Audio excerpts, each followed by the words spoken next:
So here's another question. I'm going to do A and then you figure out B by looking at the answers in the PDF format, and then we move on to the last question after this, which is the word problem. So of course you can do this question like the last one by graphing it on your graphing calculator, but what's the point of doing another question like that? So this time let's just do it algebraically, and then you can use your graphing calculator to check your answer, right? So determine domain, range, any intercept, any asymptotes. So I hope you learned something from the last question. In this case, if you look at this, first thing first, let's talk about the domain and range. What do you expect them to look like? From the last question, I hope you realize that for the domain, you might want to check to make sure this is greater than 0. So let's check for NPV. So for NPV, so this has to be greater than 0, cannot even be 0. So 2x plus 6 has to be greater than 0. You can work out the math. 2x is greater than -6, and then divide both sides by 2. That means x has to be greater than -3. So once we know that, we know the restrictions on x. So therefore, for our domain,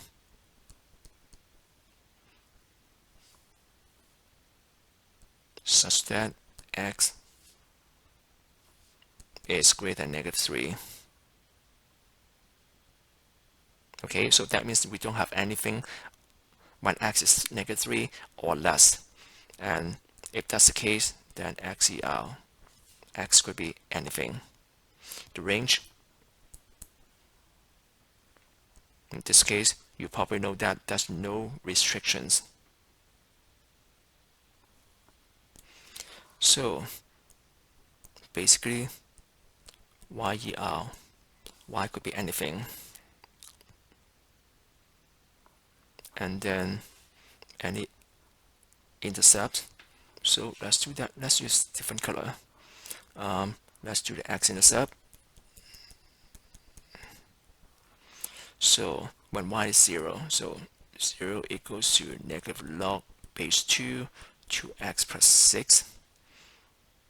And then again, we can flip that around so that we can get rid of the negative sign. So log base 2 of 2x plus 6 is equal to 0. And then move the base 2 of log to the side to make it the base of the exponent. So that means we have 2x plus 6 left, because the log will be gone. And then right hand side, 2 raised to the power of 0. And then we can simplify that. 2x plus 6, 2 raised to the power of 0. So that means it is 1, and then minus 6 on each side. So 2x is, in this case, get rid of 6, 1 minus 6 on each side. That gives you -5. And then divide both sides by 2. So that means x is -5/2. And then let's use a different color here for the y-intercept.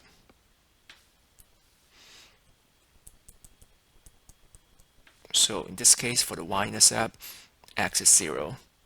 So y is negative log base 2, and then 2 times 0 plus 6. Okay, so keep going just to simplify that.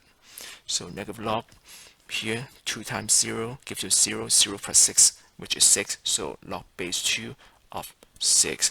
And in this case, obviously we are dealing with a decimal here. So plug this into your calculator directly, or just do negative log 6 divided by log 2. So that should give you something like negative 2.58 after rounding. And then last but not the least, asymptote. So we know that x has to be greater than -3. So therefore, we have a vertical asymptote. So let me change color. So vertical asymptote.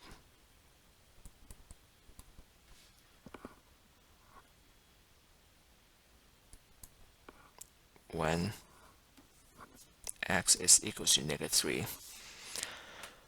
You can go over this question. The answer is in the notes, so have fun. Now let's move on to the last question. This one here. Have a look. Okay, so if you look at this, you don't have to know what the heck this is, alright? But at least you should know that this is a word problem. You're going to plug some numbers in and then solve for the unknown. So let's look at the two key variables here. N is the shade number. T is a fraction of visible light. So if you look at this, question A, a shade number of 12. So that means our N is 12. What is the fraction of visible light allowed through the filter? So that means T is our unknown. Now just plug all this in into this equation. N is 12. Wrong color.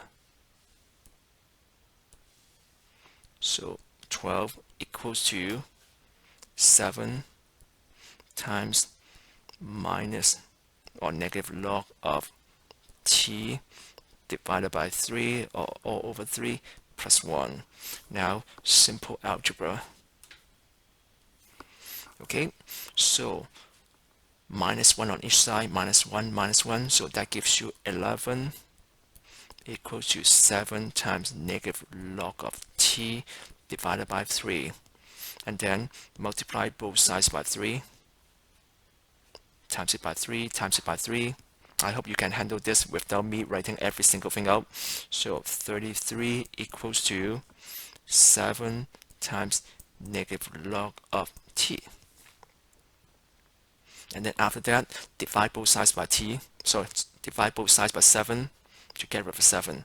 So 33 divided by 7 equals to negative log of T. And then get rid of the sign by multiplying -1 to each side. So that means you have negative 33 over 7 equals to negative log T. So as I said, multiply both sides by -1, then you can get rid of the negative sign here, because we want our answer to be positive. We want to have the positive unknown. Alright, then what can I do to solve for T?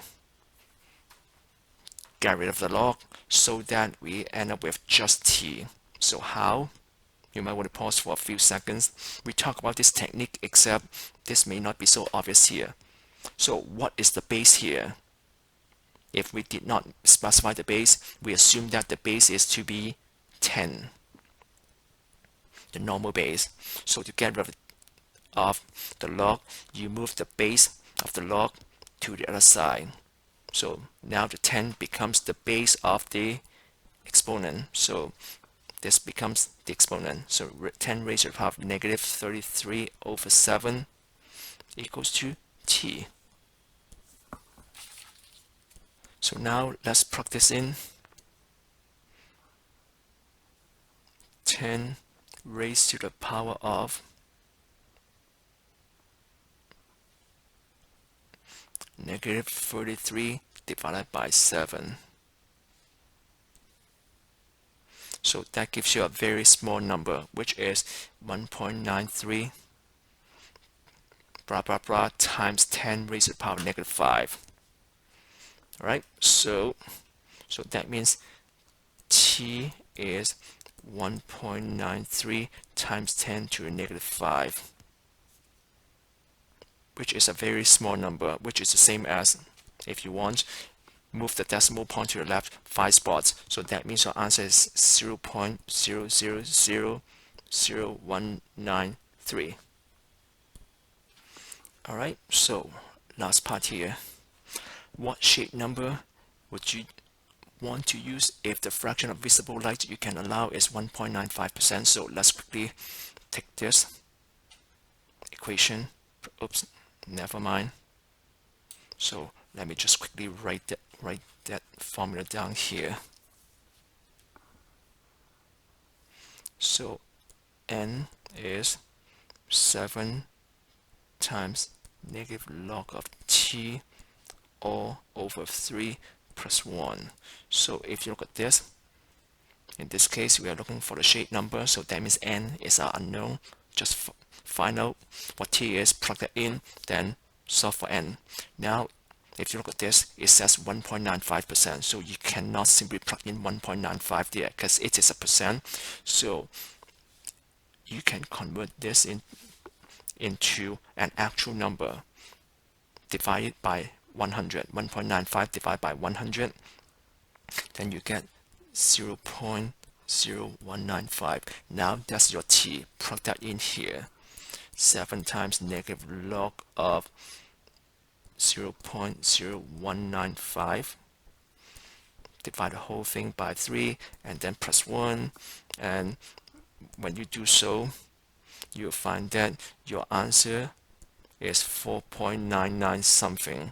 And of course, we don't have shade number 4.99, so round it to the nearest whole number. So that means the shade number should be, so the shade number is 5, like that.